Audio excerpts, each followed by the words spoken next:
రఘురామకృష్ణరాజు పేరుతో బీజేపీని బ్లాక్మెయిల్ చేద్దాం అనుకున్నటువంటి ప్రయత్నాలు విఫలమైనాయి.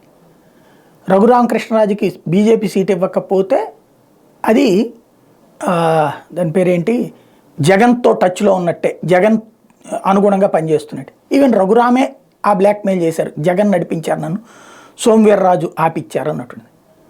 సోమవీర్రాజు తనకి టికెట్ రావాలని చూసుకుంటాడు కానీ రఘురామకృష్ణరాజుకి సీట్ ఆపుకోవాలని చూస్తాడు ఆయన. బేసిక్గా ఇప్పటికే ఆ పార్టీలో కనబడింది ఏంటి, ఇద్దరు కాంగ్రెస్ నుంచి వచ్చిన వాళ్ళు, పురంధేశ్వరి, కిరణ్ కుమార్ రెడ్డి, ముగ్గురు తెలుగుదేశం నుంచి వచ్చిన వాళ్ళు, ఎవరెవరు అనకాపల్లి సీఎం రమేష్ కావచ్చు, అట్లాగే ఇప్పుడు సుజనా చౌదరి కావచ్చు, ఇంకా సుజనా చౌదరికి సీట్ అనౌన్స్ చేయలేదనుకోండి, వైసీపీ నుండి వచ్చినటువంటి గీత, అట్లాగే వరప్రసాద్, వీళ్ళకి సీట్లు వచ్చినాయి. అసలు సొంత బీజేపీ వాడు ఎవడూ లేడని వాళ్ళు గొల్లుమంటే ఒక్క శ్రీనివాస్ వర్మకి ఇవ్వడం ద్వారా కొంత న్యాయం జరిగింది అక్కడ. అలాంటిది రఘురామకృష్ణరాజు పోనీ బీజేపీ కార్యకర్తగా ఎప్పుడైనా పనిచేశాడా? బీజేపీకి ఒకప్పుడు పార్టీలోకి వెళ్ళి మళ్ళీ దాన్ని వెనుపోటు పొడిచి ఇటుకొచ్చాడు కదా. అట్లాంటి మనిషికి వాళ్ళు ఎందుకు సీట్ ఇవ్వాలి ప్రాక్టికల్గా?